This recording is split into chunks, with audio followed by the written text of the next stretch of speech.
Sometimes when you're driving down the road all by yourself, you begin to hear a voice that tells you need to look around, pay attention.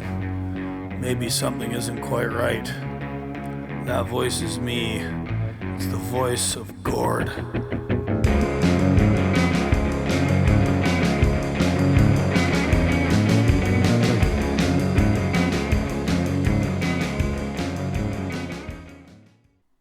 G'day everybody, welcome to Voice of Gord. Quick intro today. Just wanted to wish you all a Merry Christmas. This may be the last episode I release before Christmas, maybe second last. And if I don't hear from you or see any of you, I just wanted to, wish you and your family the best over the Christmas holiday season and a Happy New Year in 2024. Today's guest is Mr. Charles Gracey of Hot Seat Services and the Cents Per Mile podcast. Another lifer in the trucking industry, although he got his start in the Navy. Charles and I have a very lengthy discussion here about what it's like being a recruiter, what do truck drivers look for in 2023, and what are companies looking for in drivers. Obviously, I'm an anachronistic man out of time, and I don't fit into any of it, but it was an interesting conversation nonetheless, and we might have even come up with some solutions. I'm looking forward to get Charles back on someday. He's fantastic. You guys are really going to appreciate this. As always, questions, comments, suggestions, and hate mail are always welcomed and encouraged. You can always email me directly, gordilocks@protonmail.com. If you're listening to this on some major podcasting platform and you haven't already, go on over to autonomoustruckers.substack.com. You can sign up with your email address, never miss an episode of the show or any of my written content. All right, let's get to Mr. Charles Gracey.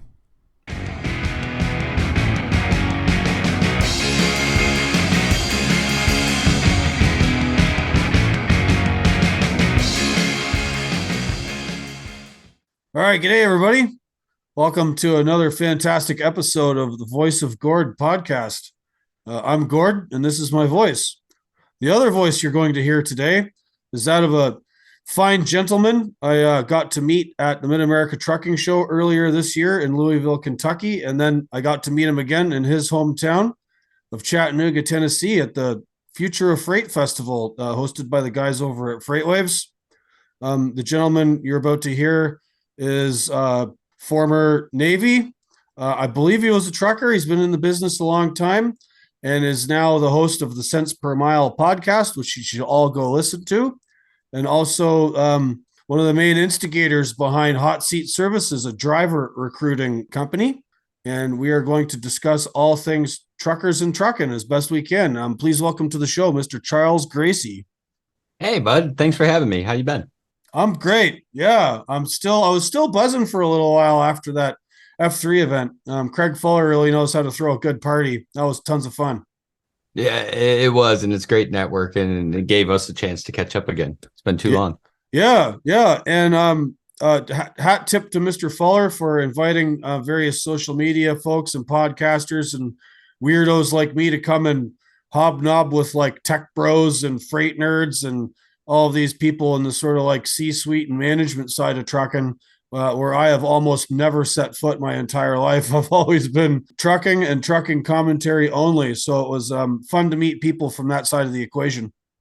It's always a good time to get everyone together and kind of hash things out. You come from a different side of things than I'm at now. And, and back when I was driving, things were different. Hell, we had paper locks.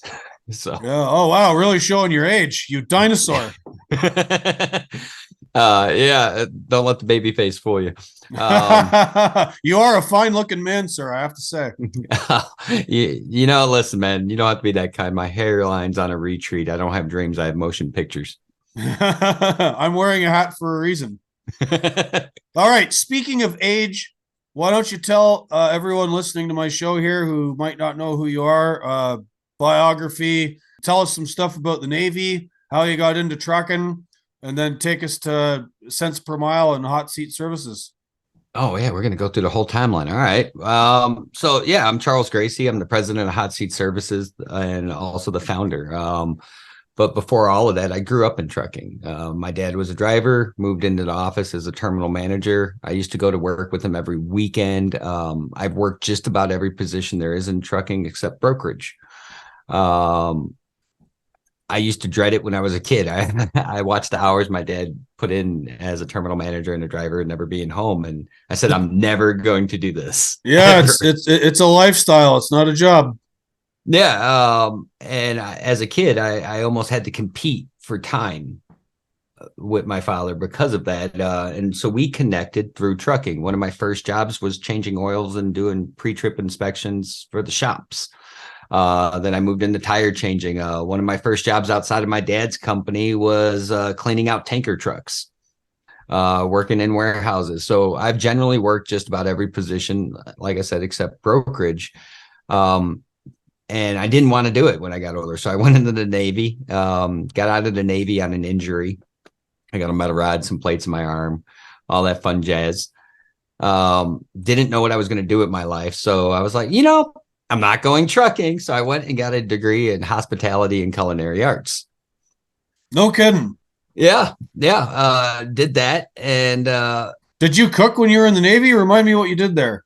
I was explosives in the Navy. I was an ordnanceman. Okay, wow. Like on boats or on shore? On both. I worked with Marine and EOD units and on the aircraft carriers doing aviation ordnance wherever they needed to put us. But yeah, I had the fun job of dealing with ordnance. I often saw in the media special messages written on the sides of bombs and missiles, care of Uncle Sam. Were you one of the guys that ever got to chalk up some ordnance? Yeah. So in Operation Enduring Freedom and Operation Iraqi Freedom, we turned around and we did exactly that. We would put chalk on the bombs and the missiles as they were being built out. We'd load them up on the jets, and then we'd be attached to Gator freighters supporting the Marines anytime they needed to deal with any ordnance on their ships or offshore. Right. So is there a cents per mile bumper sticker on the vertical stabilizer of an F-18 Hornet somewhere? Not yet, but we just got our stickers at Met, so it's something I got to reach out and start talking to some of my boys about. Tune into the show. I'm not sure they'll get to see it though at their impact. Speaking of hot seat services, supersonic hot seat services. Right? Taking it to new levels, new heights. I never wanted to do trucking, and then I did restaurants, and that was crazy. That was a grind, working to be broke. It's not as enjoyable as it sounds. It's a tough industry. And so I borrowed some money and went to trucking school. Got my CDL. Fell into what I knew, drove a truck for several years, became a driver trainer. And then on my own time, with no forecast that it was going to happen, I wound up getting injured. And it wasn't a work-related injury. So there was no workers' comp or anything like that. And someone was nice enough to say, hey, we'll send you to school. You can move into the office and develop a driver training program. So did that. Worked my way up through the ranks at a carrier, developing a driver training program, working in the safety, becoming a safety manager. And I liked it. It was cool, but it just didn't quite feel like as rewarding as I was hoping. So the first time I put a Craigslist ad out, I got my hand slapped. They're like, you're not a recruiter. You're in safety. You can't recruit drivers. And I was just trying to get the referral bonus, trying to buff my check a little bit. You're cutting someone else's grass. Yeah. But that's where I got the itch for recruiting, man. I enjoyed talking to the drivers. I being a former driver at that point myself, I thoroughly enjoyed having those conversations. It felt more rewarding. And so I started looking around, took a job as a recruiter at a carrier that I refused to work for. Wow. Well, it do be like that sometimes, as the kids say. Well, I went in there as a driver and the orientation door locked from the outside. Yeah, one of those type of places. Ooh, yeah. And it was like an 8x8 room, so I mean, damn near close to being a jail. Locked from the outside. The orientation guy didn't come in for an hour, and then I was beaten on the door, like, "Let me out of this place." And then it's your typical thing that you would see. They go to give you your truck that was supposed to be new, and the famous phrase that you see on a lot of the funny, spin-off videos about trucking. Well, it's new to you, Mr. Gracey. And I'm like, that's not what was promised. I left. So fast forward a couple of years, and now I'm trying to be a recruiter for this place. My one request was that become my office, so no driver could be put in orientation there from a room that locked on the outside. I wound up moving through the ranks there, became their director of people. So I was in charge of recruiting, safety, everything. Left there to be a VP at another carrier. And in the side, I started Hot Seat. It was supposed to legitimately just be a side hustle until it grew. And I had to resign from a $150K a year job to just do Hot Seat out of my garage. No kidding. Yeah. That's what you gave up to carry on with Hot Seat. Yeah, it grew as a side hustle. My wife, I still remember it to this day when I left a $150K a year job to start Hot Seat out of my garage. And my wife, bless her heart, is awesome person, supported me through the whole thing and said, okay, we're going to do it. And then COVID happened.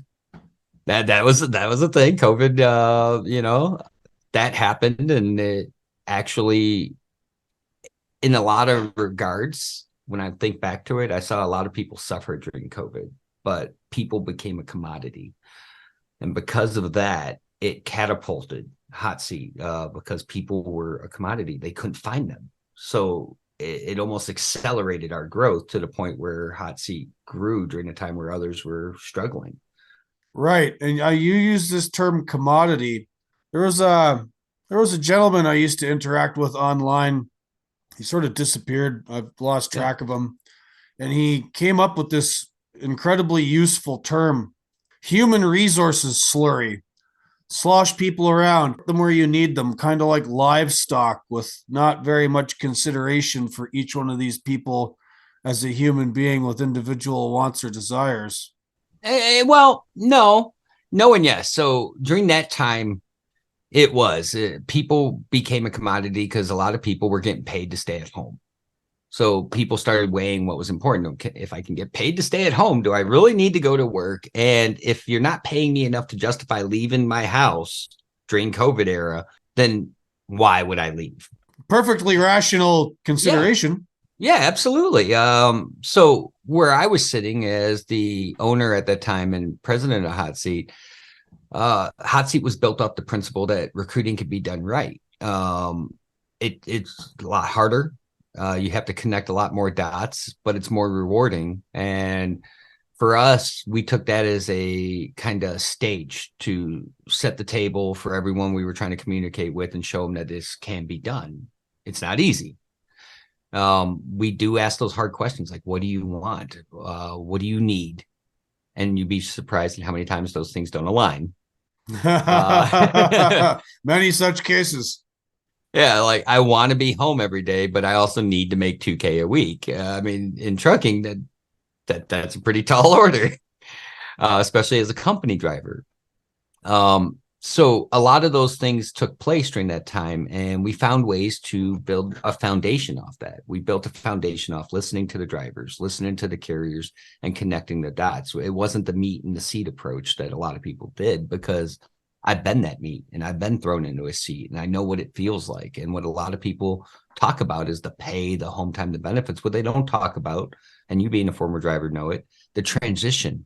Someone promises you $1,600. That doesn't happen on week 1 or even week 2 or generally week 3, 4, or 5. It just doesn't work that way. And there's many other considerations besides money or home time. I'm a particularly unique case, old stick in the mud. I've had to reckon with the fact I'm completely unemployable by about 97% of carriers, because I have a list of things that almost none of them can actually meet. So I'm going to podcast instead for free and make no money. Hey, so you found a way to make everything work on hopes and dreams. Honestly, man, when I look back at it, I don't regret any of those chances. And it was a lot of chances. It was a lot of betting on myself, but it was also a lot of betting on what I knew from my experience. And I knew we could do better. I knew as an industry we should do better. We owe it to the people that we're trying to attract and retain to do better. But it wasn't an easy road because I did things completely unorthodox, comparatively speaking, to my competitors, or what was always done. What were those unorthodox things? So let's just look at a couple of them that were instrumental to Hot Seat and myself. Is I was a small business. I was working during COVID time out of my garage. So cash flow was important. A lot of times what you'll find in trucking is everyone needs instant gratification in the results and services that they're asking to be provided.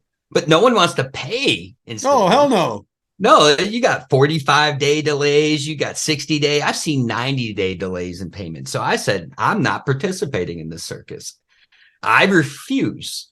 As a business owner and someone that's just trying to do a good service and do right by people, I should not have to pay absurd amounts for factoring just to run my business. If you need instant results, I need to get paid for the work. And if I'm having my people allocate time to your cause, then you need to allocate resources to us when we've done our job in payment terms. So one of the hardest obstacles in building my model was the fact that I needed a net 7. I refused to sit there and wait 90 days to get paid. I just wasn't participating in it. And people kept telling me, sorry, Mr. Gracey, that's just not how we operate. Or sorry, Mr. Gracey, that's not possible. This is the way it's always been. And this is the way it needs to be. You know, the standard trucking montage here. Yeah, it's the trucking industry is very conservative. And I don't mean politically. It's just very conservative and sclerotic and resistant to change. Yeah. And I had this goal. I'm building something. And I had this dream of what I was building. And I wasn't going to let someone else dictate that pace. I can't come into their organization and dictate how they do business. So I looked at it, hey, this is a business, but this is also a relationship. You're a carrier. I'm a vendor. These are drivers. Everything's built on relationships. That's how Hot Seat and I operate. So in the interest of those relationships, it's a two-way street. So if you can't have me come into your business and turn it upside down, then why should you be able to come into mine? It goes into that bad dollar scenario. So I refused to fit that mold. I wasn't going that way. I refused. So it made it a slow start, but then people started seeing the results. People started communicating. The first 2 years, we didn't spend a single dollar marketing ourselves. Everything up to 80 carriers was built off word of mouth and referrals. That's the best form of marketing. Absolutely, Yeah. bar none. Yeah, absolutely. Like it was very rewarding to build off referrals. So we focused a lot on our branding. We focused a lot on our client experience, being both carriers and drivers, because we do operate with 2 sets of clients, have to make them both happy. And in doing so, we built a foundation that has launched us to where we're at today. You know, I even was able to sell the company at our 2-year anniversary to the people of Cub Ventures. And that was a very strategic move, you know, with their experience and their platform and what we have to offer. It was one of those things that it was a power play within the industry to combine what they've accomplished and what we've accomplished to now take a more holistic approach to recruiting. Right. And who are Cub Ventures for anyone that's not heard of them? Yeah, so Cub Ventures are the people that own CDL Life, Hot Seat Services, URay, Bright Lights Media, and Veterans in Trucking. Interesting. Bright Lights Media. I think I just read something by them here recently.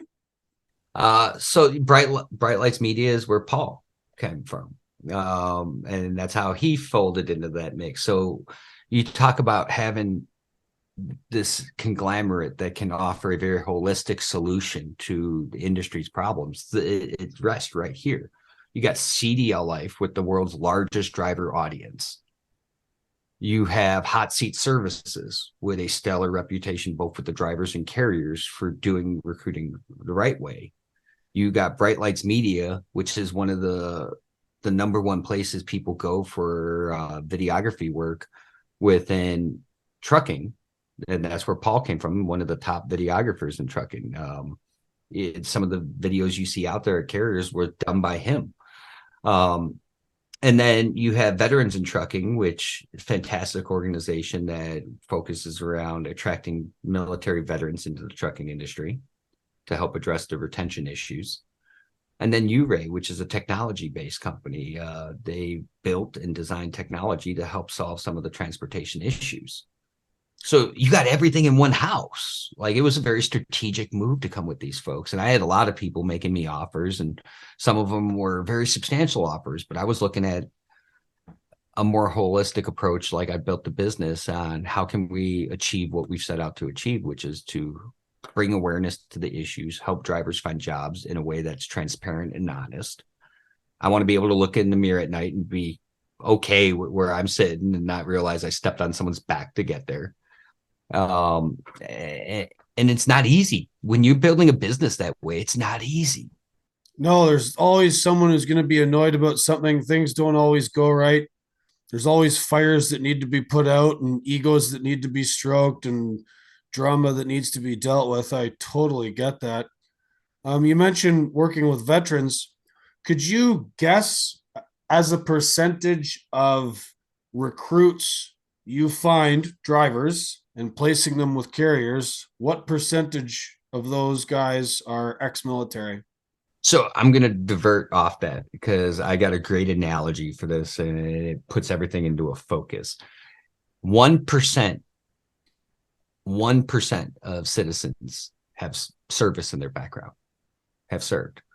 Out of that 1%, now you break that down to how many go into trucking, specifically in this instance as a driver. I mean, you imagine how minute that is in the grand scheme of things.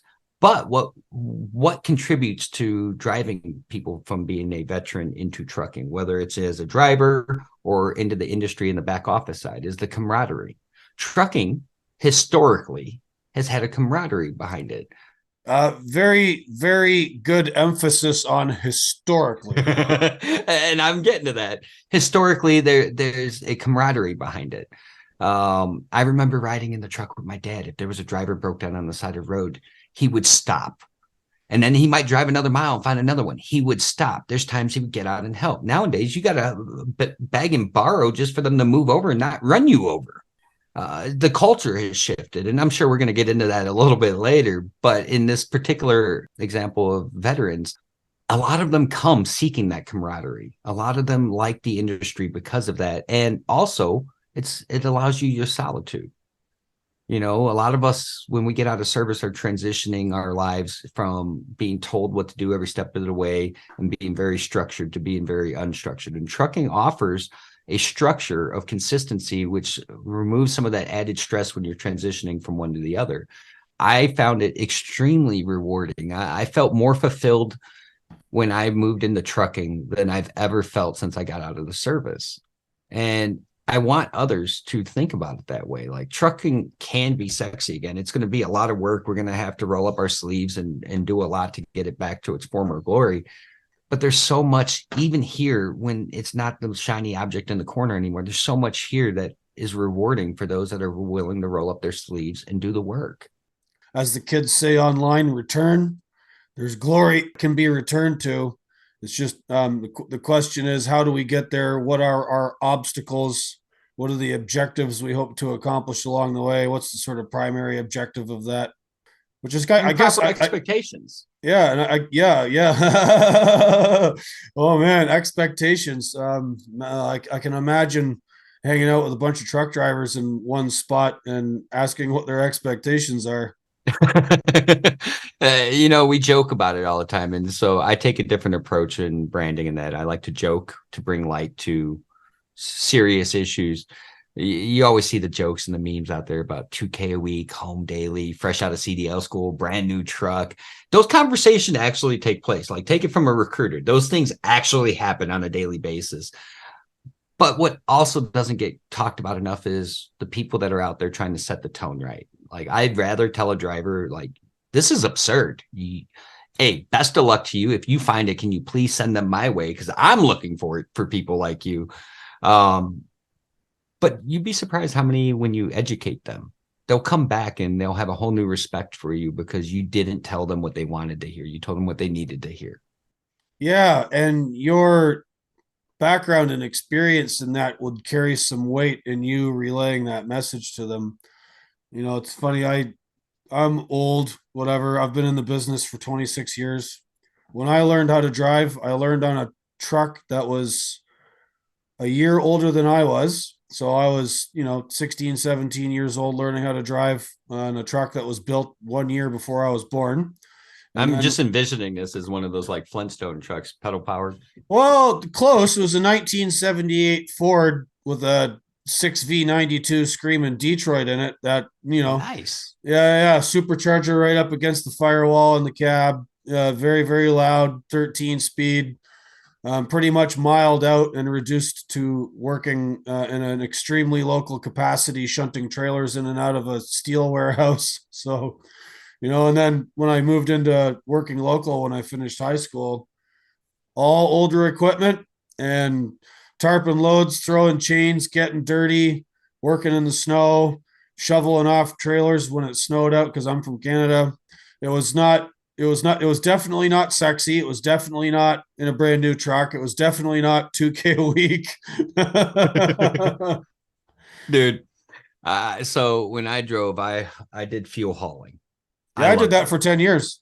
Yeah, I loved it. And the reason I loved it is it was challenging. It honed in my inner skills as a driver. You had to look before you leap. Oh If you yeah. pulled into a gas station and you didn't know where their drops were, you better get on Google Maps and zoom in and try to find where those drops are because you can't run them under the tanker because that'll get you in trouble. You might need to back in so you could pull out. You might need to pull in so you could back out, depending on where you were going. Now do that And with B trains. Do that with two trailers.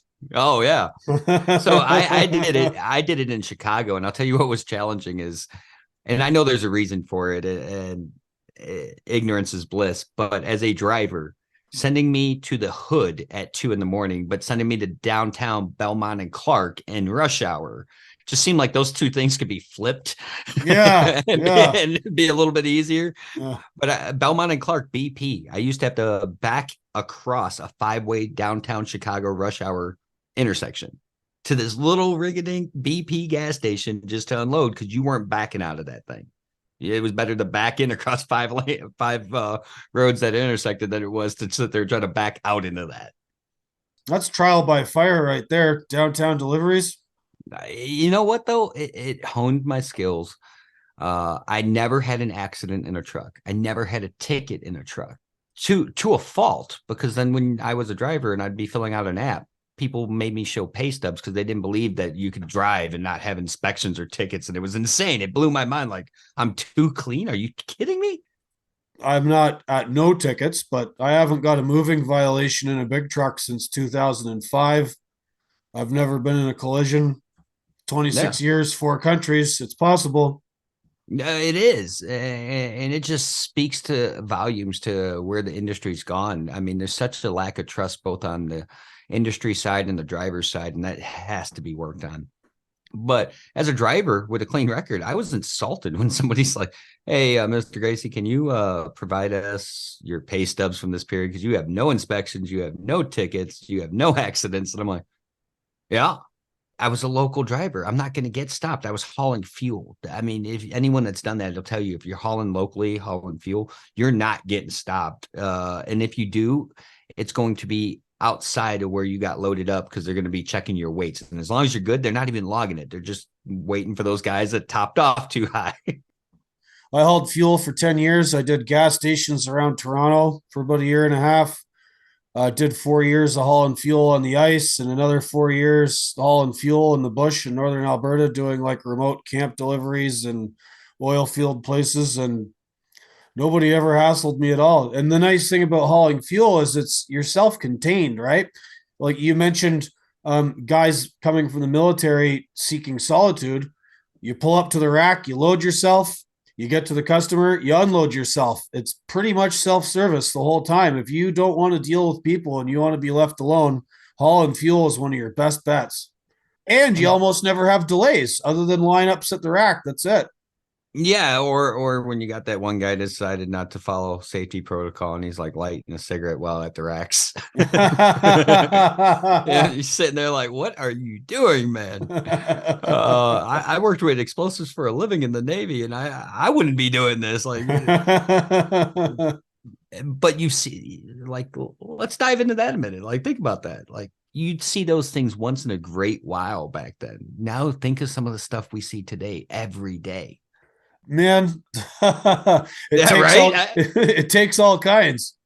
Well, exactly, but I mean, it tells you how it's shifted as an industry. So when we talk about building that relationship between the two sides and strengthening it, I think people have to take a step back and kind of emphasize what the other side is, what they're seeing. Like I see some stuff on applications. I see some stuff when I was on the carrier side that I never in a million years would have seen back when I was driving. Such as? Oh, like, all right. When I was on the carrier side, I had a guy that drove all the way from PA to Chicago with a fuel leak and just kept stopping every couple hundred miles to fuel up, dumping fuel the whole way, and thought it was acceptable outcome to just keep coming back to Chicago. So is this why he was terminated from his previous gig? This is why he was separated after that. Or, all right, take, for instance, from the recruiting side. Your average driver right now has 6 to 7 jobs in 3 years. And that's the grass is always greener crowd.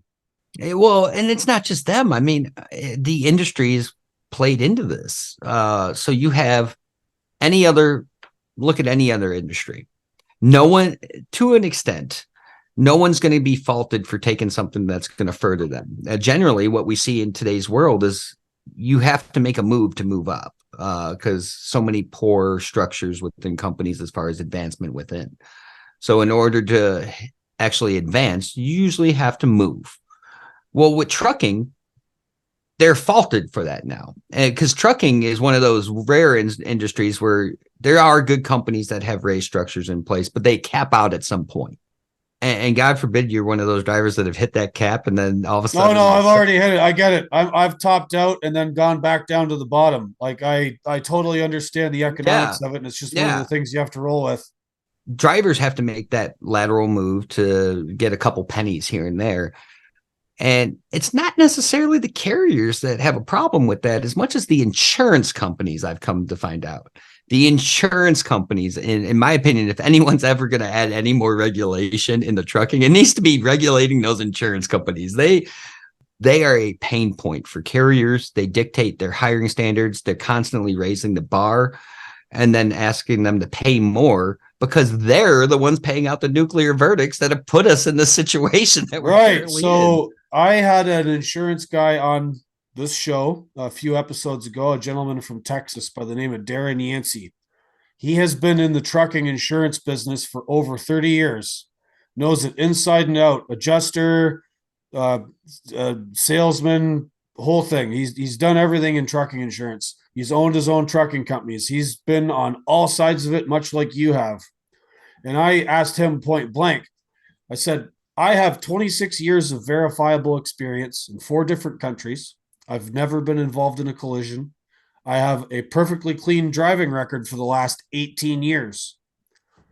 Why should anybody I'm working for or myself, if I'm an owner operator, not get a humongous discount because of that proven record of competency and safe driving? And he said to me, they're just not going to give it to you because they can't, because of all the payouts keep coming into the business. Well, and so it's these settlements. And so I told you, I worked in safety. I worked as a director and a VP on the carrier side. And the settlements that are generated by less competent people getting into collisions. Well, and it's not even that sometimes. Like, man, I can't tell you when I sat on the carrier side how many times I was ready to go fight. I have video, dash cam footage from the driver showing that the driver did nothing wrong. But then someone somewhere decided, listen, the amount of time we would spend to fight this versus we could offer this lowball settlement and make it go away. We're going to do that. What they don't realize is by doing that, we've now started a precedent we have made this precedent where our today's men and women of the road are rolling lottery tickets, even when they're not wrong, because someone found it was cheaper just to settle it out versus fight that person out there that's trying to get a free payday and set an example that this can't happen. Right. There's an interesting corollary there where it's too expensive, or it's perceived to be too expensive to pursue those necessary fights to prevent the precedents from being set. But then when the government comes after people for various things in or out of trucking or in any other area of life, they have unlimited resources and will engage in what they call lawfare. It's called our taxes, brother. Yeah, That's yeah, the difference. Yeah. So they have the deepest pockets, and even if they don't have a case, they can keep dragging it out because they're the government and they can just play games as long as they want because they can soak the taxpayer to get the outcome that they want or what they perceive as best for the policy or for whatever thing they're trying to accomplish by punishing someone, right? Yeah. So, I mean, you look at all the stories that revolve around this stuff. People want to vilify the carriers. People want to vilify the drivers. I actually disagree. I've sat on both sides. I sit pretty far up in the industry right now advocating for this. I don't think we point the finger either one of those ways. I think actually the finger gets pointed at the insurance companies. The finger gets pointed at the regulations. The system is broken. And until everyone collectively can get together and say, hey, we've had enough. Carriers and drivers alike work together to point the finger where it belongs, which is the regulations.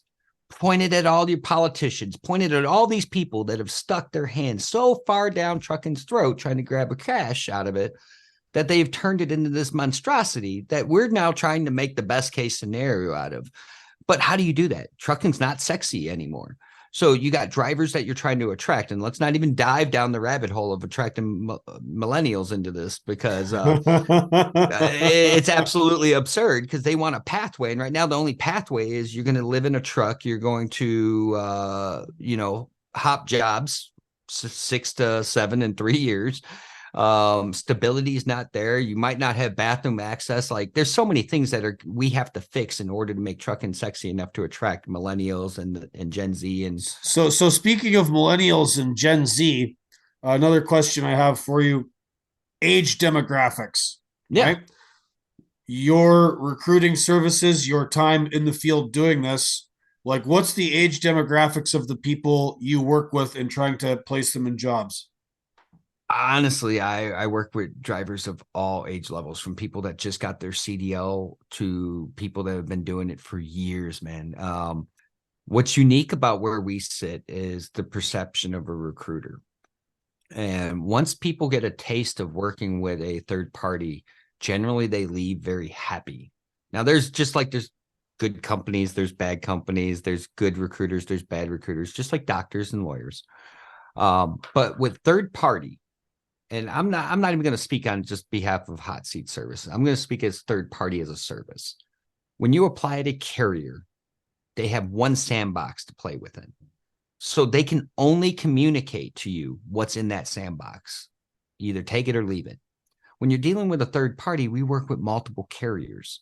So instead of you, say you were applying, having to fill out 10 different apps to talk to 10 different people who now have your information that they're going to data mine forever, you fill out my one app and I have all these offers. And instead of sitting there and just cramming down your throat every offer we have, I'm going to have a conversation with you. You're going to tell me what's important. You're going to tell me what your requirements are.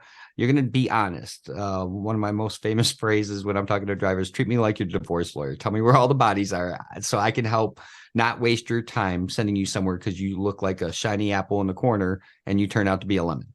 Tell me where you're at so we can have realistic conversations. And then I present them with offers that match what they want. At the time, if a third-party recruiting team is doing this right, they will submit them to the one job at a time. Now, there are ones out there that might submit a driver to 10 different places at once and just see what sticks. We don't operate that way. So if John Doe Carriers is a match for you, we're going to send your information to John Doe Carriers. We're going to connect you to try to get you approved there. For some reason, you get a distaste in your mouth about going there, then we move on to the next batch of options. But that's recruiting done right. And that's the benefit of working with a third party. So there is no age demographic.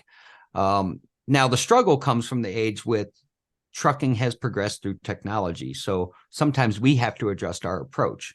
Somebody might not be familiar with doing an Intelli app. So we might have to do a phone app and walk them through how to do their releases, or clearinghouse. As much as that's been around, there are a handful of drivers that have been working in niche markets that haven't hopped around. So the clearinghouse is still new to them.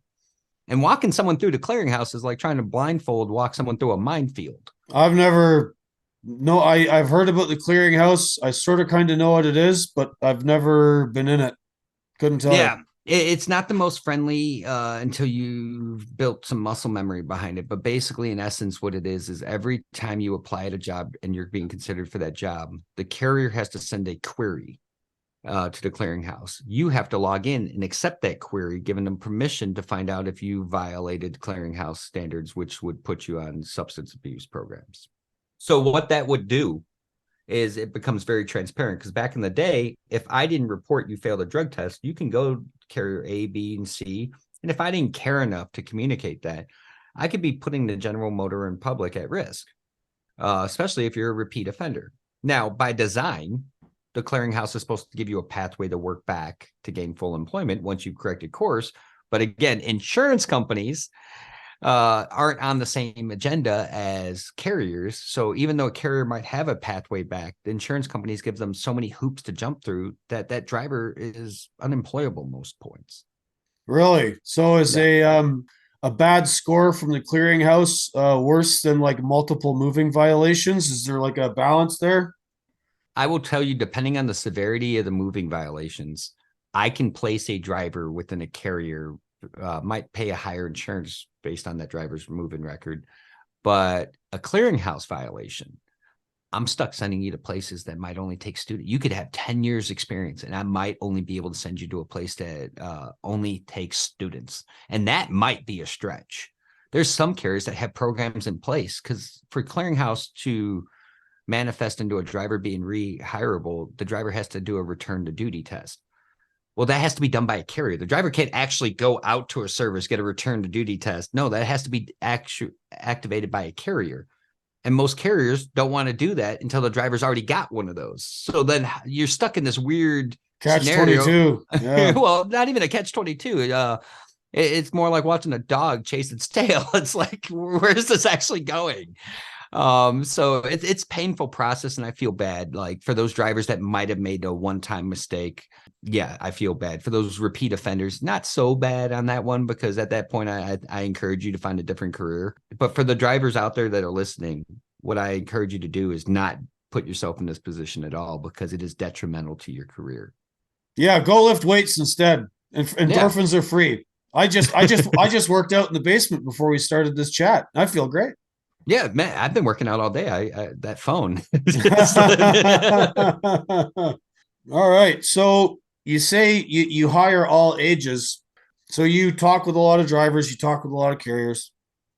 What I want to like just figure out the age difference thing, because I'm getting older. I'm 44, but I've been in the business for 26 years. I am not a 22, 23-year-old driver anymore. It's also 2023, not 2003, right? So like things have changed. And so when you get a younger millennial driver, say someone that's 25 or 30 years old, what are they asking you? What are their expectations? What's going on there? Because I have no idea. I'll tell you, the conversation usually goes like this. Do you have local? I just got my CDL. Do you have local? Well, you know what the funny part is that's how it should be done. If you're new, you shouldn't be getting too far away from home, because you have all the stresses of being away. It's better to practice somewhere where like your carrier can help you and bail you out of a jam, which is easier to do when you're close. But like the American trucking industry is like kind of arse backwards, right? We take all the brand new people, throw them off the deep end. Here you go, you're going OTR. And then it's old guys like me or people with kids that have some experience that are like, okay, no, cool, we're staying home. So why do you And suppose that is? I have many theories, and all of them are true. So I'll tell you from my experience. I used to think the same way. Again, I drove, but by working on the other side, it's been enlightening to start to understand how the mentality gets to where we're at. So the mentality is, again, we're going to defer back to insurance companies play a role in this. They do. But outside of the insurance companies, the train of thought here is if you're OTR, you're generally not going to be stopping as much, which most accidents happen during backing. So other than you shutting down at a truck stop at night, and I know all the owner operators are going to be booing me for this one, but yes, other than that liability right there, an OTR driver is less risk because they're not backing up as much. There's distance between the stops, where a local driver is backing up all day generally. And Wow, really? That's their distinction, eh? That's so interesting. that is what you'll find out is explained in a lot of scenarios. Is it's the amount of backing and the amount of accidents that happen during backing is how they justify pushing someone OTR. Now, I think that there's a lot of reconstruction that can happen that could address that concern. And much to the point that you made, having a network and stuff. But I think it comes down to we need to get back to basics, and those training programs need to be longer than just a couple of weeks. Those training programs should be more like a couple months. Singing my song, brother. I'm all about that. Extensive and thorough and much longer training regimens. Yeah, and I know it's not what anyone wants to hear because, at the end of the day, you got big business that's trying to churn to meet certain margins. But at the end of the day, we're dealing with people. And these are people that are driving on the roads with your wife, my wife, your kids, my kids, their kids. Like these people that are helping make these decisions. Your family is on that road with these people that you are trying to puppy mill through a system to meet certain quotas. And that's where my inner driver kicks in. And I'm just like, no, I don't agree with it. The training should be more stringent. The barrier to entry for trucking should be more stringent. Higher. Well, and you're seeing it right now. It is higher right now. But why is it higher right now? Because people are near capacity because of the freight crunch. But as soon as that capacity changes, people are going to start to relax a little bit. Right. I was just listening to an interview today. Landline Magazine has their own in-house podcast. And yesterday they interviewed an academic from the University of Minnesota, Morris, a fellow by the name of Stephen Burks. He's got a school that studies transportation stuff, and this guy has been like studying the trucking industry for over 20 years, and he's got another paper out talking about how like the driver shortage isn't what we think it is. And that's one of the things he said, like the Please tell me we're going to dive into this later, the driver shortage thing. Oh, yeah. But like basically, like you said, the barriers to entry become much higher when there's less capacity required. And then when there's like tons of work and everyone's scrambling, it's like, you have a pulse, get in the truck. Yeah, and it's not just the barrier to entry in the trucking, it's the barrier to entry throughout trucking. Honestly, it's a domino effect. We need to be more stringent with who we bring into the industry at all. But outside of that, we need to be more stringent as individuals and as carriers on what are we looking for. As drivers, we should want a barrier to entry because we're driving on the road next to these people. I mean, think about your jobs outside of trucking. You got to fill out turn in a resume or fill out an application. By the time you make the decision to do that, you're actually interested in this job, right? Because you're sitting there filling out this paperwork. A lot of us, I remember sitting in my my lap filling out an app. It sucked. In trucking, we have tried to make it so easy for a driver to apply that in any other industry, if you got an application, that means there's a higher intent. Not in trucking. People will fill out an application in 2 minutes due to autofill, and applications become glorified leads with no intent behind them. Drivers can fill out so many applications that they don't even remember where they've applied to. Oh, wow.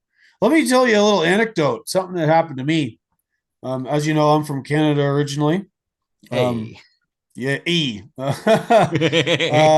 I took my wife with me. We went and lived in Australia for a while, and I was driving triple road trains across the desert in Western Australia and having a good old time there. When we wrapped that up and came home, I worked construction for a little while. We got our feet settled, like, finding a place to live and getting all set up.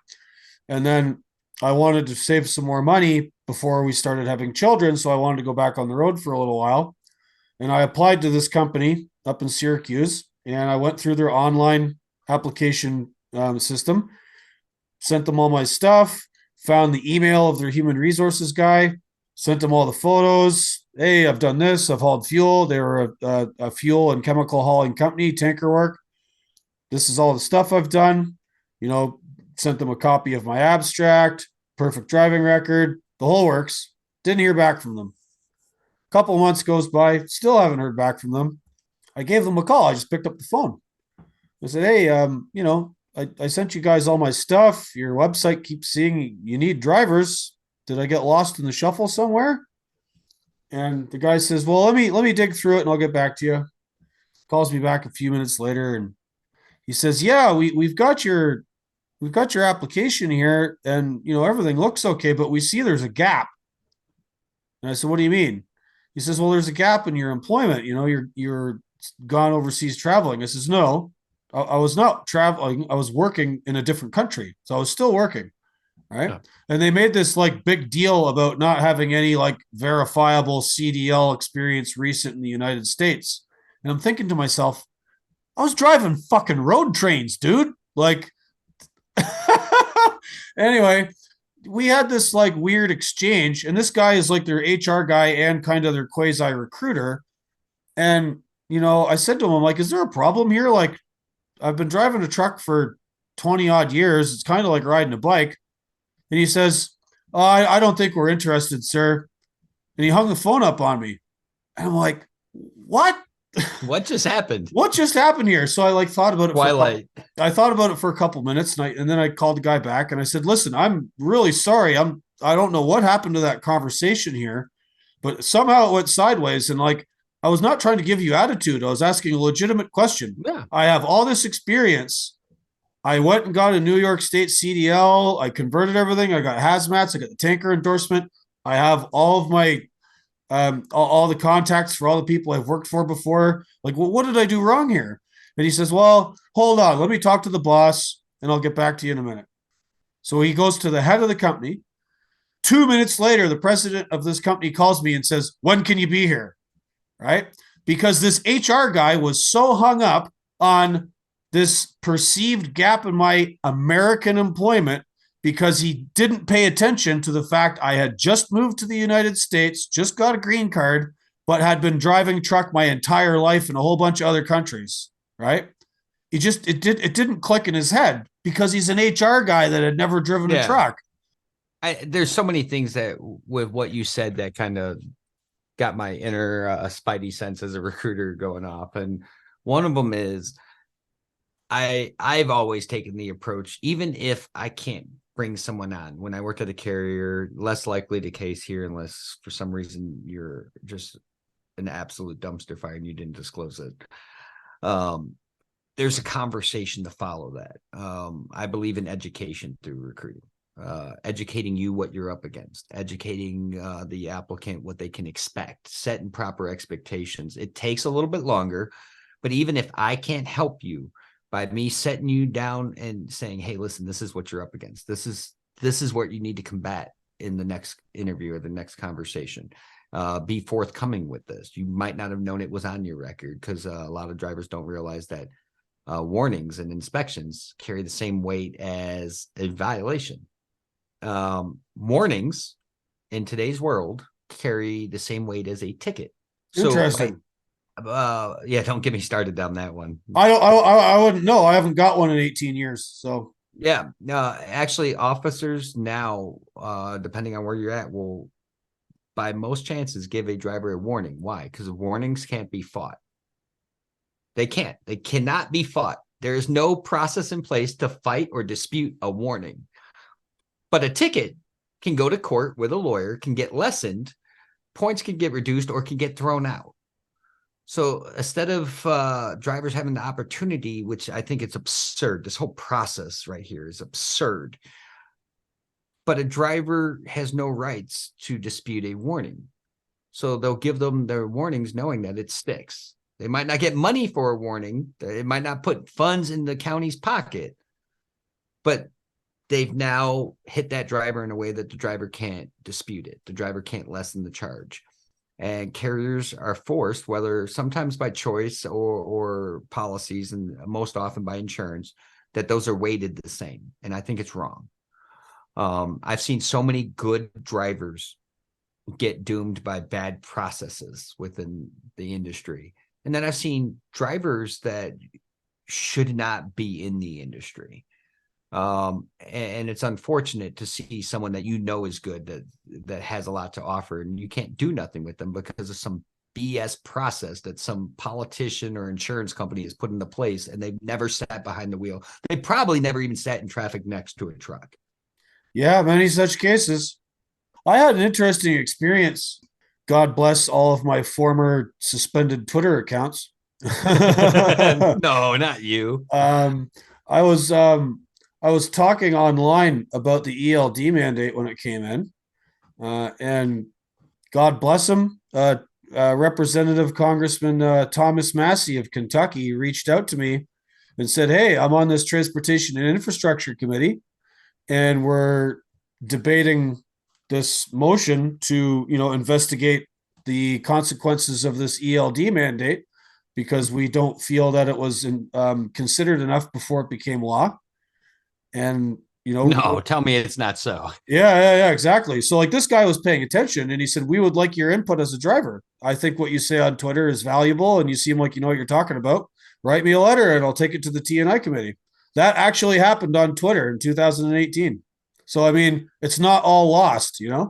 No, it's not. The problem comes from there's no cohesion between these efforts. You got a lot of messages going out there, but there's very little cohesion between those messages. I think we as an industry have to lock in on working together. We have to incorporate our drivers. We have to incorporate the office, the carriers, even some of the vendors can bring validity to these arguments because they've gotten a lot of the experience, whether it's from their time at carriers or working with carriers.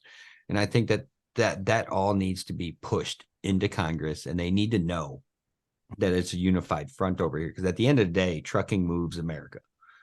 Without trucking, this shit goes to hell pretty quick. Not just America, most Western developed countries. Yeah. So knowing the importance of this industry and that it plays in the world, the fact that we can't get our shit together and work together towards a common goal of betterment of the industry. And we need to hold our associations and all of them accountable, not only to their interests, but to ours as an industry. A lot of times you see lobbying that just, you see lobbying happen that does not equal to the betterment of the industry. It's because you got some suits sitting around a table that are making these decisions, but they're not actually thinking about the implications beyond them in that current initiative. They got their horse blinders on. And I get that some of these things might look good from 30 feet above, but get down there and talk to your drivers. Get down there and talk to the people that are at the terminals. Get down there and talk to your dispatchers. Like this ELD mandate, in theory, back in the day, it made sense, except there's so many roundabouts to it. You have so many ELDs that to this day can be doctored. And it's disgusting. Like, how, if this is government regulated, have we gotten to a point where there's still a loophole? Now you've got this weird problem where it's unfair. There's carriers that are doing it by the book, even though they don't agree with it.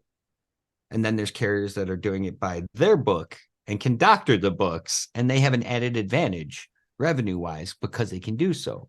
That wouldn't be the Chicago Mafia guys, maybe, without pointing any fingers. I can neither confirm or deny, but I could say that it's a good starting point in some cases. But I got to look at it from the other side, because our argument is that the ELDs haven't solved nothing. So you got your John Wayne cowboys out there that have bucked the system because the system doesn't work.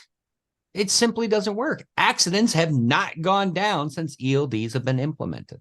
No, they have not. And speaking of getting, government to listen, good luck. And, the sort of management types, there was an article in Overdrive magazine here a couple months back. And I remember, I don't know who it was, but somebody asked Robin Hutchison, who is the leader, manager, whatever, of the FMCSA, showed they know the FMCSA knows they have seen the data that the ELD mandate has delivered on exactly zero of the promises they said it was going to improve the industry with. And she was asked, "Are we going to carry on with this mandate given that it's done nothing?" And Hutchison's like, "Yeah, we're not changing anything." So when you get this like immovable object of the state who are unresponsive to new information, hey, trust the science. So much for that. Like, what do you do? You've spoken quite a bit here about like everyone working together, and we have to try and fix the industry. And there's many, ways we can approach that. But we have this humongous immovable object who are completely intransigent and have proven to us that they don't care. Well, there's a couple different ways to address that. And again, people always operate in trucking with these necessary evils, and I disagree with it. Like, if I can't get behind an organization 100%, then I'm not supporting that organization. If I can't get behind a cause, I'm not supporting that cause. Now, I may not go out there publicly and dispute said cause, but I'm not going to get behind there and put my name next to it if I don't agree with it. And then there's things that I feel strongly about that I'm actually going to advocate against. But yet, you got a lot of companies that'll get behind certain organizations because they feel like they have to check a box. And you're giving these organizations funds to keep furthering that agenda that you don't agree with because it's a necessary evil to be part of said organization. I disagree with that approach. If you don't, companies should be aligned with things that they believe in. If you're funding an organization that you don't believe 100% in the way that they're moving, then stop funding them. If there's an association out there that's not working with your interest and they're not listening to your voice, stop funding them. Right. Yeah, I couldn't agree more. Although, good luck telling Uncle Sam that we're going to stop funding them. Well, Uncle Sam, they defer to a lot of these associations and organizations. That's why I think it's important that carriers and drivers associate themselves with the organizations that are going to speak volumes to what's important to them and their direction. And these organizations often have people that are helping push these policies.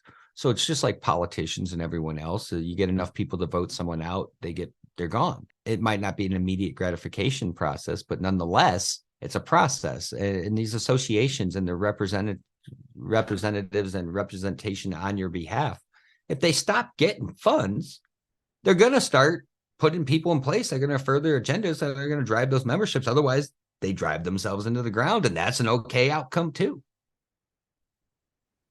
All right. So on the discussion about ELDs here, Charles, and all the various age groups and demographics that you deal with recruiting, I want to get back to asking about the sort of younger crowd. I guess they sort of, some of those guys probably don't know what it's like, in the before times of paper logs, and I'm sort of wondering if you see that as a consideration on the part of younger drivers and on the older ones. Because if you get a guy like me, I'm going to ask you, cool, how many carriers do you represent have pre-2000 ELD exempt equipment? Because that's who I want to talk to.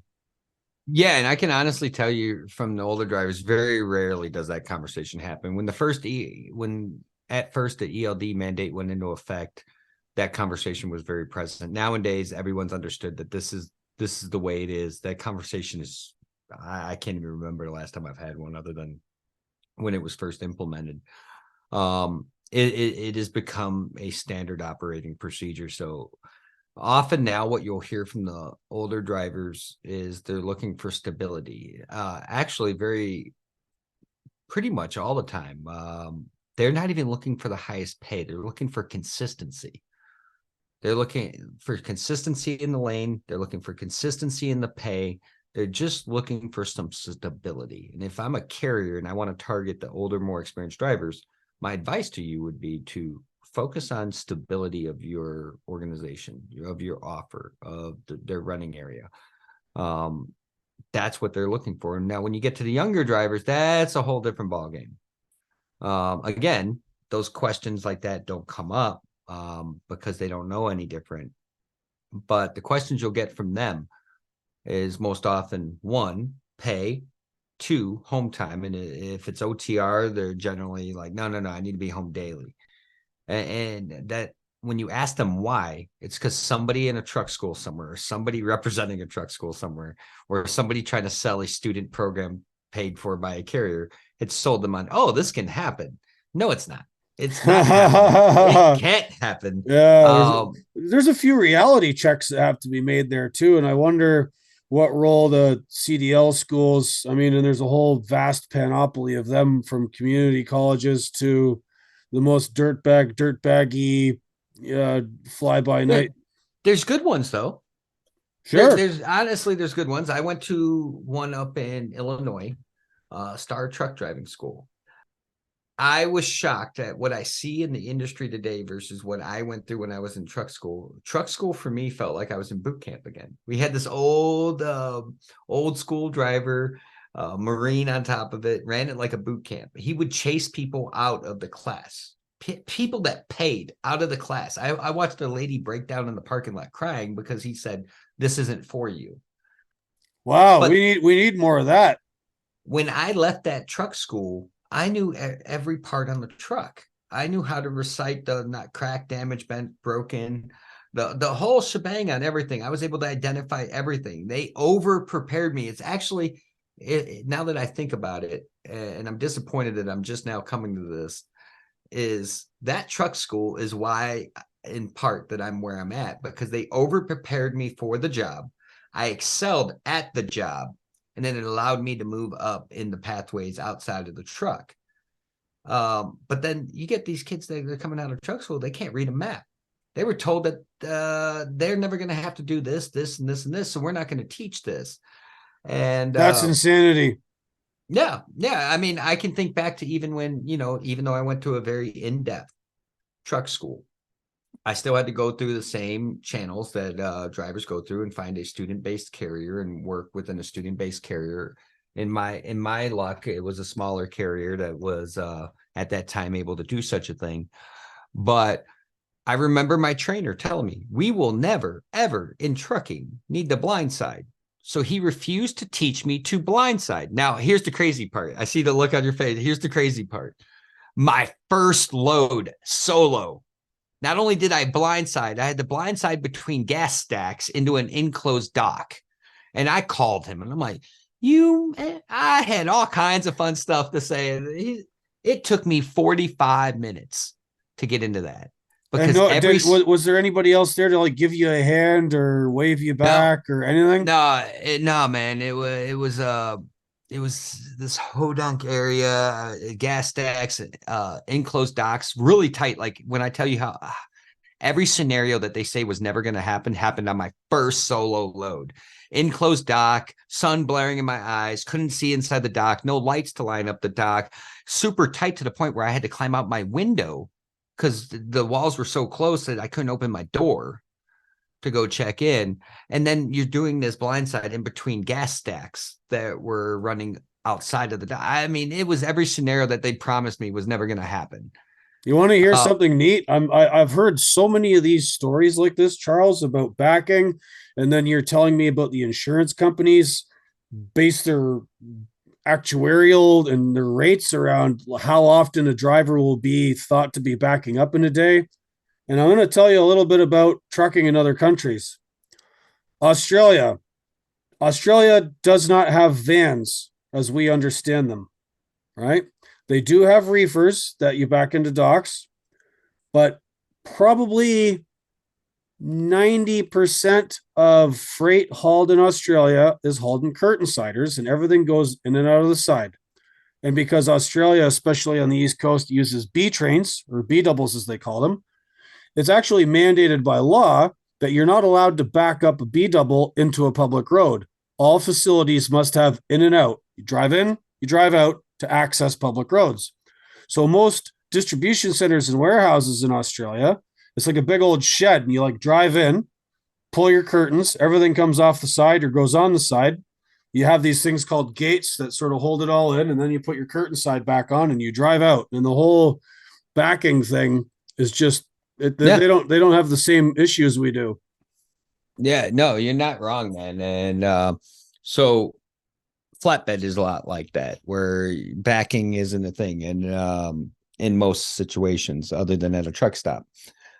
Um, it, honestly, there's so many ways you can carve this. I've been all over the world with my military service. There's so many different ways you can carve this. But at the end of the day, we as an industry have to look at the fundamentals of what has to happen based on our infrastructure here and what needs to happen as an industry for us to be successful.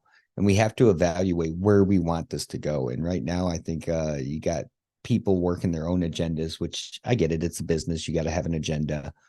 But your agenda is not going to matter if we don't get this ship on the right path soon. Our agenda, your agenda, my agenda, none of it's going to matter if there's no one willing to drive these trucks. And let's face it, automation's come along a long way, but it ain't replacing today's drivers. I've seen the Teslas. You've seen the accidents. This shit is not happening in a reasonable time frame for us to just assume that self-driving trucks are going to solve everyone's issues. No, they're not. And so you're presenting a good argument and case here. So I want to ask you about some data behind what you're saying. And this might be, I don't know if personal is the word, but let's make it unique to Hot Seat, right?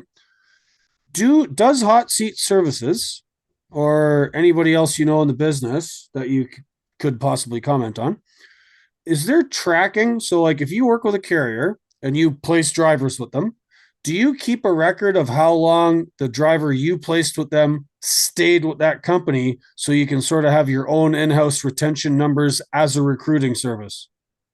Yeah. So here's what I'll tell you is, as a third party, I lose visibility once the driver goes to a carrier. My job is to get the driver's app, find out their wants and needs, match them to an offer, get them to that offer. And once they get hired, I lose visibility. Now, through strategic relationships with our clients, they track that stuff. All carriers, and if you're not tracking it, you should be. Track that stuff, and then they give feedback. But it's only as good as the person giving it. And I will say that there's some people out there that try to doctor the data to benefit their own agendas, but the majority want to share that stuff. They want you to be successful. And so that data helps. What I've seen is, from my personal experience, drivers that come through a third party, because they had all those options laid out, because they have a very intricate conversation with the drivers, those drivers generally, if they've made it past that first 30 days, they stick. If you've done it right. Now, if you're one of those third parties that's just throwing stuff at the wall and you're okay with that driver coming back in 30 days and then coming back again in another 30 days so you can keep placing them and making your money, not only will the driver stop using you, but also the carrier who's tracking that will stop using you. And that's where you see some of these third parties, like Hot Seat's in a position right now, even with the freight recession the way it is and the crunches on capacity. Hot Seat's in a unique position where our clients are plentiful because of how we do business. But I've talked to several out there on any given day that are struggling to get anything because of the way they've done business. And you have to operate with your client's success in mind. For us, our clients are the drivers and the carriers, and we operate with both their successes in mind. I have two audiences. I have to appease both sides, and that only comes from being transparent. And I think that's where a lot of third parties and just recruiters in general, that transparency doesn't get lost because they're being shady, or not because they're a shady person or business. It gets lost because, like everything else in trucking, the goalpost is always moving, and someone from up above is putting pressure on that recruiter, or someone in ops is giving bad information to that recruiter. You see a lot of fleets out there. If you look, our fleet averages this. That number came from somewhere. I can assure you it didn't come from the recruiter most often. It came from someone in ops. And I address this all the time. Stop advertising your top 1%. Stop. That's 1% of your fleet. You cannot call that an average. Right. So speaking of that point, that 1% and the average you discuss, let's zoom out. I get criticized. No, I don't believe this. It happens. No, and that's fine. I accept it. I love it. I wish people criticized me more and engaged in more conversation, because this is how we fix things. Yep. But on the advertising the 1% point, I was criticized by a former associate and a guy I used to work for talking about things that needed to be improved in the industry, one of which is pay. And he said, there are jobs out there that pay 100K a year. And I said, that's right. They are in the 1% of trucking jobs. The average pay per Bureau of Labor Statistics and all the economists for a truck driver in the United States in 2021 was like 48 grand, right? If the average is 48 grand and you have these unicorns paying 100, that means there's hundreds of people at the other end south of 48, right? Yep. And law of averages. Yeah, exactly. And what ends up happening is the trucking industry keeps pointing, and the ATA does this all the time, those loathsome they say, oh yeah, all the truckers are doing great. Everyone's making 70 or 80 grand. No, no, no, no, no, no, no. Not everybody's making 70 or 80 grand. That's a lie. Right. And so we have to stop talking about the 1% because in any field of endeavor, right? Are you familiar with a term called Pareto distribution? Go ahead, break it down for my own entertainment's sake, because I think it'll be good here. All right. So Villafredo Pareto was this like Italian political philosopher, I think 18th century or 19th century. And he came up with this formula that showed, like 80% of production, 80% of anything in any field is produced by a much smaller minority of people. The minority produce the majority, right? So there's an inverse relationship. So like 20% of the drivers at a company make like 80% of their gross revenue. There's always like top performers, a bunch of average ones, and then everybody else, right? And same thing goes in trucking. You cannot advertise this business to new people and give them the expectation that they're going to be in that top 1% or 10% or 20%, because that comes with experience. That comes with being in the right carrier who works in the right industry that has the right contracts. And then those people at the top, they tend not to have the same retention problems, right? Yeah. So, we need to stop thinking about the 1% and think about the average. So here's what happens. And I can attest to this from a recruiting standpoint, and I advise clients against this all the time. I'm a huge advocate for it, so I'm glad that we're touching upon this. In a recruiter's cycle with a company, someone else has given them this information, either a one-sheeter or a sell sheet. Generally, it's going to come as a combination, a collective effort from multiple departments, and somebody has made the determination that here's what our drivers average. Most often, what you're going to find is they try to do it the right way, but they think they're doing the company a service by channeling into that top 20% or top 1%, because it looks visually more appealing on an ad to sit there and say, hey, you can make this. When what they're not realizing is you should probably go for, I wouldn't say go for your actual average, because averages work by people weighing it down. You got lesser producing drivers, you got parked trucks. So it's not, when you go for your actual average, it's actually misleading, because it's lower than where it's going to be if you're working. Let's be clear, if you're working. I always tell people, go at that kind of 60% mark, because that's going to give you a more realistic average. That's the mistake a lot of people make, is someone else is deciding how this is going to be palatable in an ad. And then it becomes a domino effect. So if John Doe Carriers across the street is advertising my drivers can make this much money, and then John Doe Class A Expeditors over here is doing that, and then Class Action Express over here is doing that, all of these start a domino effect. So then even the people that are doing it the right way, in order to compete, so they can get that driver on the phone and explain the law of averages, now they think that they may need to do that. Otherwise, they're missing an opportunity to get in front of today's top drivers. I have this discussion with every recruiter I've ever trained, whether it's my own or a carrier's recruiters. You should go into the conversation two different ways. One, when you're talking to the driver, explain the law of averages. There's below, there's above. Where you fall is determined by you and a lot of outside things around you.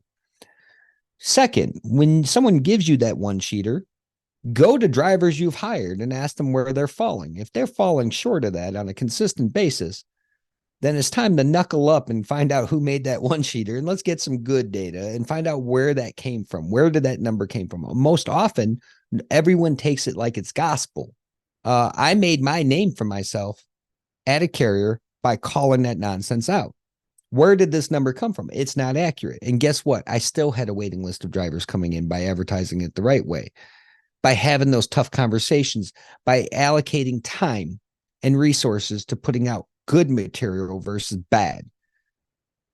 And it's more rewarding. Yeah. Well, how's that old saying go? And the truth shall set you free, right? And I didn't have angry drivers calling me like, oh, you lied to me. Now, what's funny is I still, to this day, and mind you, I'm president of Hot Seat Services. I still, to this day, have drivers from when I was on the carrier side calling in and telling my recruiters, oh, is Charles there? Oh, well, we can help you. No. Listen, I'm only dealing with Charles. If you actually go to Hot Seat Services and you go all the way back down, all the way back down on our reviews on Google, you'll see I'm listed by name. And it's because I did it the right way. I've earned their respect. I've had those conversations. Sometimes I tell them something they don't like, and that's okay because it's the truth. Right. And I think that's where recruiting needs to get back to, is you're the first human contact in the recruiting funnel. Marketing does its job. Drivers are going to buy into that recruiter before they ever get to buy into the company. Recruiters have to be an advocate for the company. And sometimes that means telling the company, hey, this shit stinks. We need to advertise the right stuff, and having those hard discussions. And the companies are pretty receptive, but no one ever wants to challenge them. They're scared. They're scared to sit there and say, hey, this ain't right. They're scared to sit there and say, well, this isn't adding up. Can you show me where this number came from? If I'm a recruiter and I'm putting my name next to it, I want to know it's right. I do it with clients all the time. If I get a driver, now sometimes the drivers are wrong. I'll have that discussion too. But I'll go to a carrier and be like, hey, can I see a couple check stubs? And I don't want your top runs 1%. So can you send me, like, you could block out all the personal information. Just send me all the earning information redacted for the last 3 months on 5 different drivers. Well, that's a good way to do it, right? Like, you should see my intake policy over here. You and I, when you come through Chattanooga, you should stop by and see my intake policy. I want to know everything. I want to know the speed of the trucks, what they're governed at, any safety equipment. I want to know everything about that job, because when the driver asks me, I need to be the subject matter expert. I need to instill confidence in them talking to me. I need to build that relationship and that trust. And I can't do that if I'm like, I don't know. Let me go find out. If you say that too many times in a conversation, then you need to go back, readjust, and get better. A freight broker I know, a guy who worked for my uncle for decades and is probably one of the best freight brokers in Canada, said something very similar. He's like, I get and keep customers because I know the price of everything. I don't come into conversations not knowing what's going on. I have to be able to deliver an answer very quickly, and it has to be the right answer, the correct answer, and the realistic answer. And then it's up to the client whether or not they want to go forward with it. But you have to know. People have to know. There has to be this transparency. There has to be this competence, right? So I want to ask you another question. You said, you want to get the top drivers. To your mind, as a recruiter working for carriers, what's a top driver to you? What does a top driver look like? What does today's top driver look like to me? Today's top driver look like to me somebody that can show some consistency. I understand we talked about earlier how drivers' pay needs to, give them opportunities to move up without moving out. But they also need to have enough self-awareness to know that hopping around hurts them. So I look for consistency in an application. I look for consistency in work. We talked about earlier how the barrier to entry on an app has become so easy that there's no intent behind it. I can't tell you how many apps get submitted, and that they are the most half-assed thing I've ever seen in my life. And it's because it's autofill. So they may have made a mistake once, but they've never taken the diligence to go read what was submitted that first time to make sure it was accurate this time. Take the time, realize that your application is your pathway to success, just like my resume and my portfolio.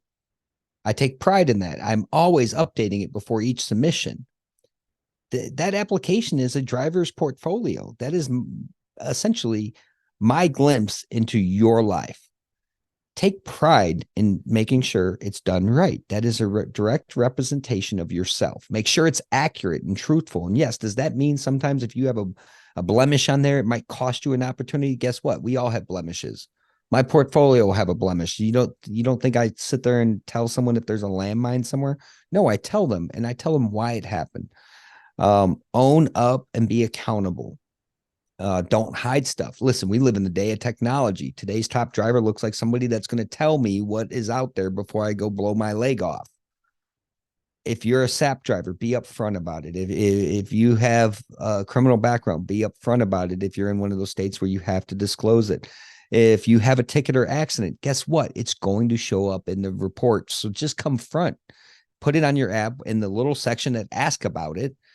And then explain to them, like, listen, this is all I have. So when I talk about today's top driver, I'm talking about transparency in the application process. I'm talking about communication.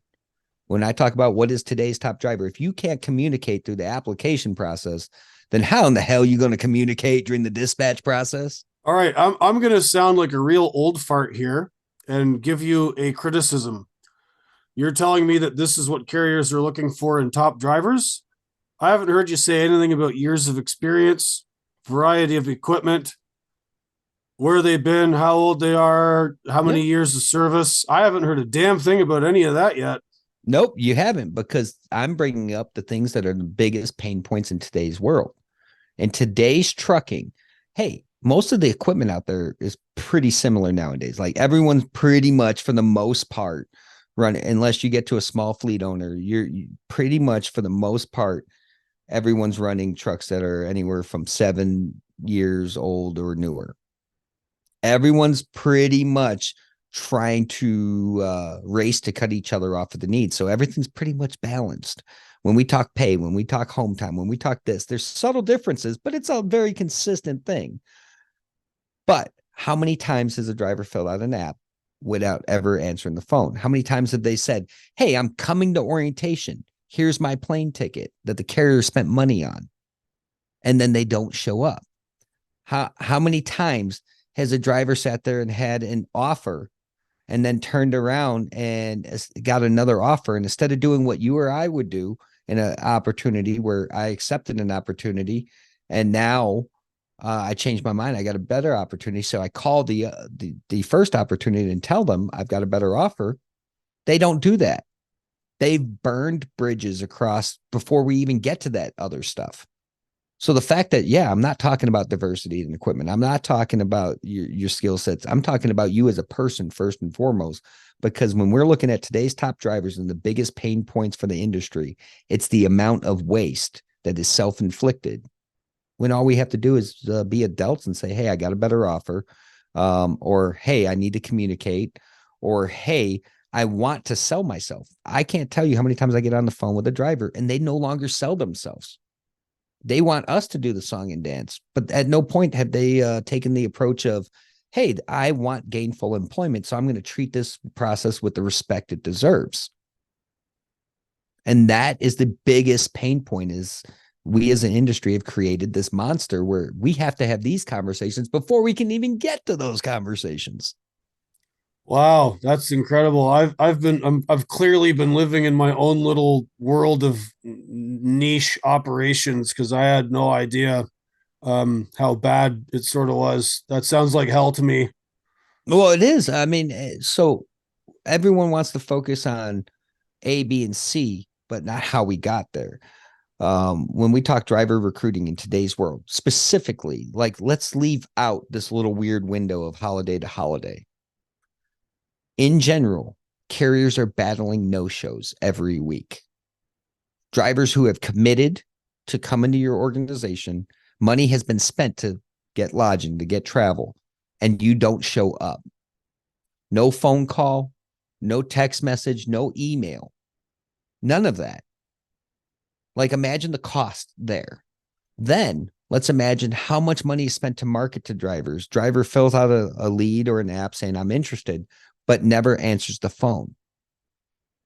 This hurts the reputation of the drivers, and this is self-inflicted by the drivers. As someone that's a driver's advocate, I told you I'm always going to say what you need to hear, not what you want to hear.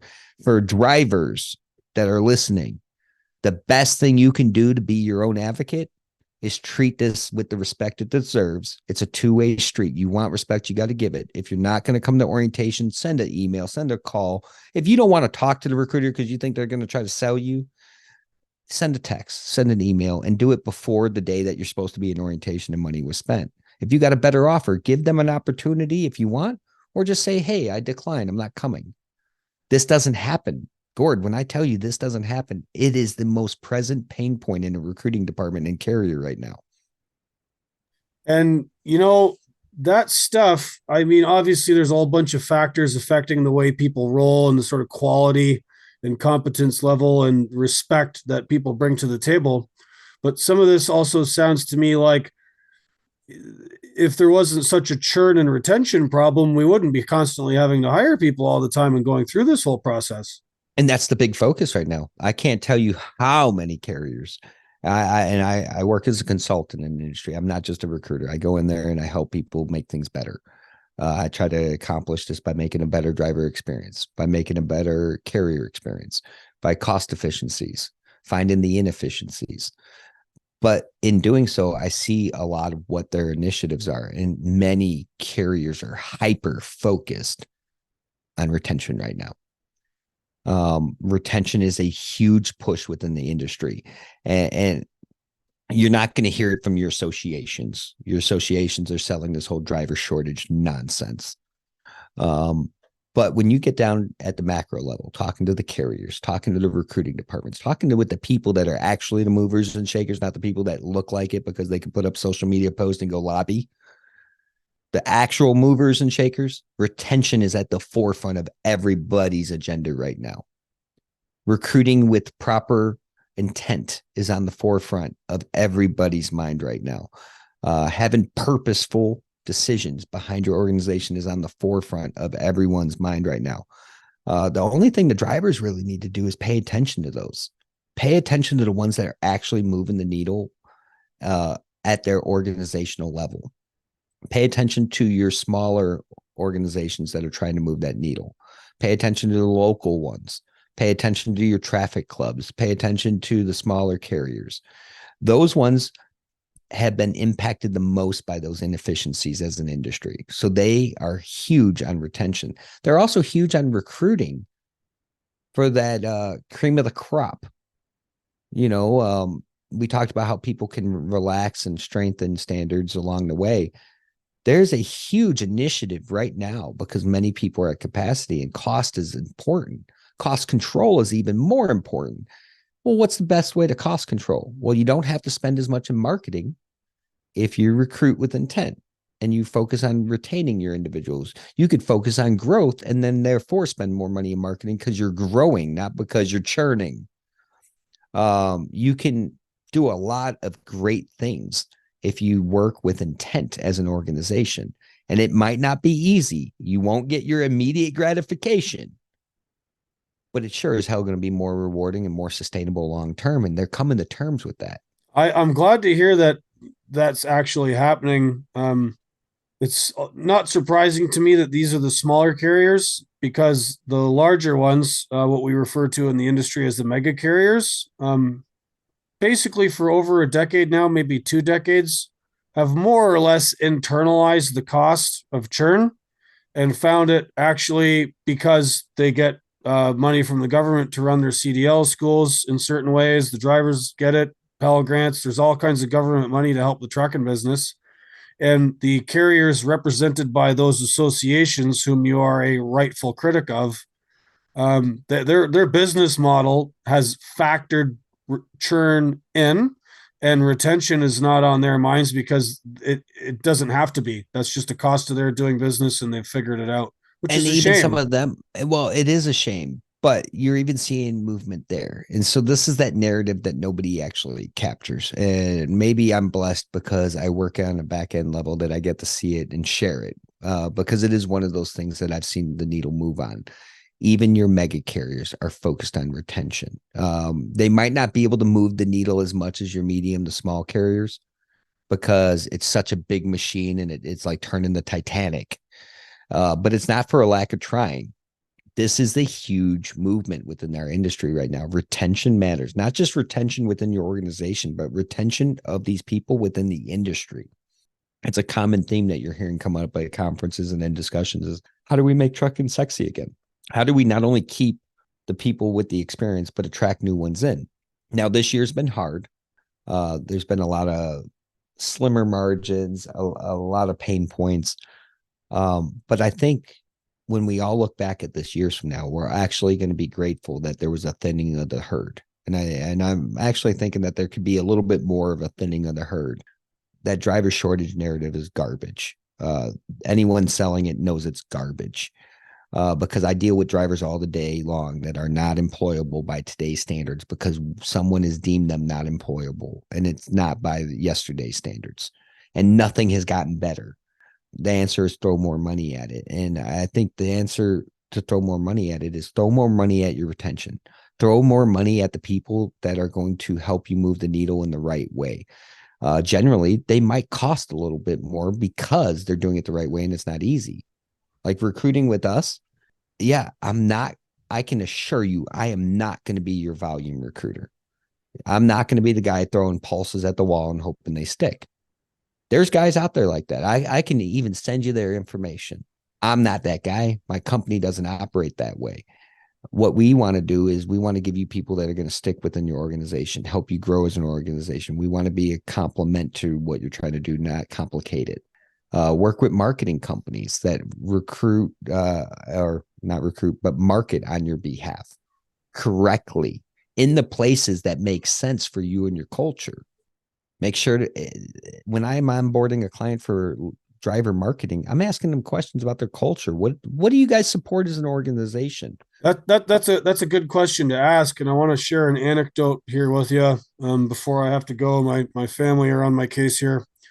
One thing I've found, and correct me if I'm wrong. Again, I've sort of operated in niche sections of the industry, and I've done extreme remote location resource extraction trucking for most of my life. I've sort of avoided the freight market because I understand what it's like. But something I've observed is the trucking industry in many ways doesn't celebrate success and they don't recognize it, right? So like if you're me and you go somewhere and apply for a job and I show you my resume, 26 years trucking in 4 different countries, no accidents, all this experience, it's actually worked against me. I've had companies not call me back or just ignore it. And it's because they perceive that they might have to pay me more, or they think, oh, you're just going to get bored and you're going to leave, and they won't even talk to me about it. Right. Yeah. And my friend Trent in Saskatchewan has mentioned this at the same time. He's a successful owner operator. He's been a one truck guy his whole life. Similar service record, never had any troubles, fantastic operator. And it sometimes seems like nobody cares about that. They're just looking for a body. They've been calloused over time. And again, I don't want to turn anything into a puff piece for myself or my company. But there's people out there that are training their people not to be calloused. It's a common conversation that I have with my recruiters. We know it as recruiter burnout, and it can happen in 2 ways. It can happen, one, you just get beat up and battered to the point where you give up and you mentally quit. Or 2, you get calloused and you become that meat in the seat problem. You can generally know if I'm a driver and I'm advising a driver of a red flag to a recruiter that is burnt out. If they can't address your questions, if they can't follow up with you, if you're dealing with a recruiter that is not talking to you on a daily basis, find a new recruiter. Kick them to the curb. If they can't give you a touch point daily, kick them to the curb. Call us, call Hot Seat.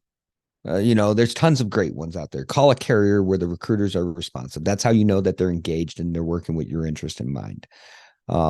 But often what's happened is people have become calloused. They don't want to beat the bush. When I was recruiting, I drove my hiring manager nuts when I was a recruiter because I'd be like, I was the patron of lost causes. I'd find a driver in that unique situation and I felt for him. And I wanted to advocate for the driver. And the key word there is advocate. I wanted to be an advocate for my driver. And the best way I could do that was by presenting every detail. So I'd go to the hiring manager and be like, listen, I know our thing says this, but look, everything else lines up except this, but this is much greater than our requirement over here in section A, but section B, he falls slightly short or she falls slightly short. I think section A being overabundance, overqualified justifies that. And so I would fight for my drivers that might have fallen slightly short. Or if I couldn't help them, I'd point them in a direction that could. I never ever hung up the phone and did not try to help an individual that needed help and was trying to help themselves. And recruiters should do better on that. Take the time. A lot of it's not, I don't want to put it all on the recruiters. A lot of it is the industry and the companies have such stringent guidelines as what they can say and do and such high goals that it prevents them from spending that extra moment. That's why we don't do that here. We focus on the quality of the recruiting process. It's better for the carrier. It's cheaper long-term because you're doing it right. It's better experience for the driver. And this is why we built a reputation. And this is why you and I can sit here and have a conversation. And I can say that I can look in the mirror at the night and know that I'm not one of those people contributing to the problem. I'm trying to contribute to the solution. Right. No, I appreciate it. And you can see that in spades in your successes. And, you've said a lot of positive things here. Lots more work to be done, obviously. Yep. But keep those sleeves rolled up, brother. We need you out there. Yeah, no, and we need guys like you who understand what it's like to have been on the road. You've driven yourself, and you know the industry intimately, and you're also looking at things with a clear vision, not clouded by baloney, and you're not trying to sell anything to anybody. No. And we need a lot more of that in the business. Charles, where can people find you online, sir? Sell yourself. Oh man, now you're making me work. Yeah, so you can find me on LinkedIn. I'll spend a lot of my time on there. Charles Gracey on LinkedIn.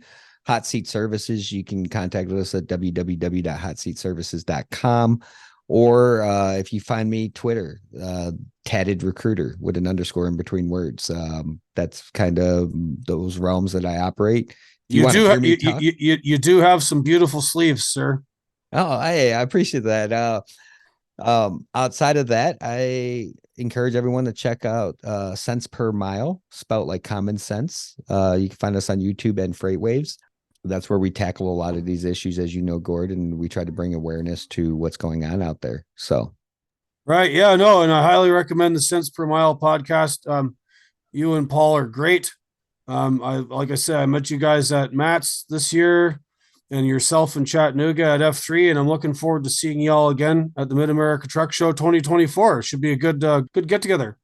Absolutely, brother. All right, Charles. Thank you so much for coming on the Voice of Gord, sir, and way of the road.